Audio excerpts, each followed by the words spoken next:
নমস্কাৰ সহজ আখল চেনেলটোলৈ স্বাগতম জনাইছো। আজি মই বনাম বৰালি মাছ, ঔটেঙা আৰু কচু, তাৰ লগত পিঠাগুৰি দি পেলাই।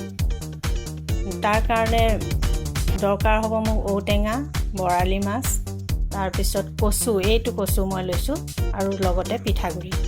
এতিয়া মাছখিনি মই নিমখ, হালধি আৰু অকণমান কেঁচা মিঠাতেল দি পেলাই সানি ল'ম। বৰালি মাছ বহুত ফুটে, কেঁচা মিঠাতেল অকণ সানি ল'লে ফুটাটো কমে। তাৰপিছত এইখিনি সানি লৈ পেলাই অকণমান থৈছোঁ মই। থৈ পেলাই এতিয়া মই এখন কেৰাহী লৈছোঁ।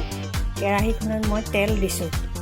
মিঠাতেল দিছোঁ, কিন্তু মই কমাই দিছোঁ। তেল বেছিকৈ দিলে বৰালি মাছ বহুত ফুটে। সেইখিনি তেলেই মই কেৰাহীটোত সানি লৈছোঁ ভালকৈ। কমাই তেল দিছোঁ, বেছি তেল দিলে বহুত ফুটে।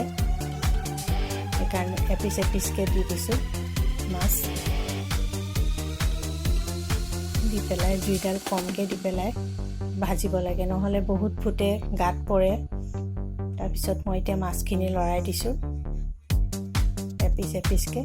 মাছখিনি মই বেছি নাভাজোঁ, কাৰণ তৰকাৰী হ'ব যেতিয়া পানী সৰহকৈ দি উতলোৱা তৰকাৰী হ'লে মাছখিনি এনেই সিজি যায়। বেছিকৈ ফ্ৰাই কৰাৰ দৰকাৰ নাই। অলপ অলপ ফ্ৰাই কৰি মাছখিনি মই নমাই দিলোঁ। এতিয়া দেখিছে ফ্ৰাই হৈছে অলপ অলপ। তাতে মই মাছখিনি নমাই দিছোঁ। ধুনীয়াকৈ মাছখিনি নমাই এতিয়া মই সেইখন কেৰাহীতে আকৌ কেইটামান পাঁচফোৰণ, পিঁয়াজ আৰু শুকান জলকীয়া লৈ অকণমান তেল দিছোঁ। সেই আগৰ তেলখিনি আছেই, তাতে অকণমান তেল দিছোঁ। দি পেলাই পাঁচফোৰণ দিছোঁ। পাঁচফোৰণকেইটা অলপমান ফুটাৰ পিছতে মই তাত শুকান জলকীয়া দিছোঁ। শুকান জলকীয়াকেইটা অকণমান ভাজি লৈ তাতে মই এতিয়া পিঁয়াজখিনি দি দিম। পিঁয়াজখিনি অলপ ভাজা হ'লেই ধুনীয়াকৈ ভাজি লৈছোঁ। ভাজি তাৰপিছত মই এতিয়া কাটি থোৱা ঔটেঙাখিনি আৰু কচুখিনি একেলগে দি দিম। তাত দি লৈ পেলাই অকণমান ভাজিম।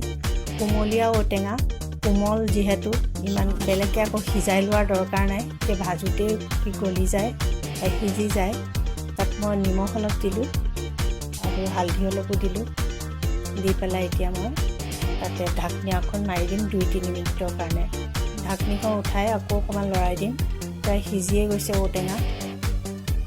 তাতে মই এতিয়া গৰম পানী ঢালি দিছোঁ। গৰম পানী অলপ ঢালি দিলোঁ। তৰকাৰীখিনি মই এতিয়া উতলিবৰ কাৰণে দিম অলপ ঢাকনি মাৰি। এই দেখিছে ধুনীয়াকৈ উতলি আহিছে তৰকাৰীখিনি, কিন্তু পনীয়া হৈ আছে। তাত তৰকাৰীখিনিত পনীয়া হৈ আছে যে। এতিয়া মই মাছখিনি দি দিম। মাছখিনি দি দিয়াৰ পিছত তৰকাৰীখিনি পনীয়া হৈ থকাৰ কাৰণে মই এতিয়া ইয়াত পিঠাগুড়ি ব্যৱহাৰ কৰিম। দেখিছে নহয়, মাছখিনি ধুনীয়াকৈ উতলি আছে তৰকাৰীখন, কিন্তু অলপ পনীয়া হৈ আছে। পনীয়া হৈ থকাৰ কাৰণে মই ইয়াত এতিয়া 2 চামুচ কেঁচা পিঠাগুড়ি, আমাৰ ভাত খোৱা যি পিঠাগুড়ি আছে, কেঁচা পিঠাগুড়ি 2 চামুচ ইয়াতে দি দিম। 2 চামুচ দি দিম আৰু উতলিছে। এতিয়া পিঠাগুড়ি দিয়াৰ কাৰণে তৰকাৰীখিনি অলপ ডাঠ হৈ গৈছে।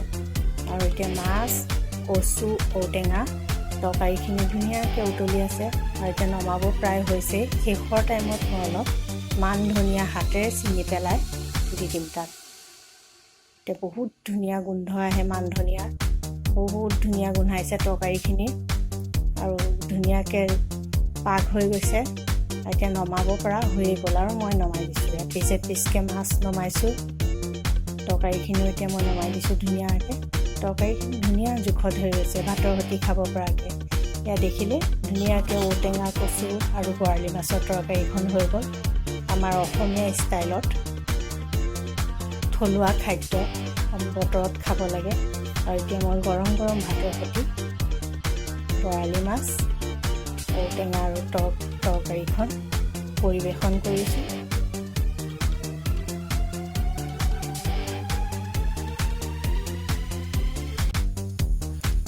ভিডিঅ'টো শেষলৈকে চোৱাৰ বাবে ধন্যবাদ।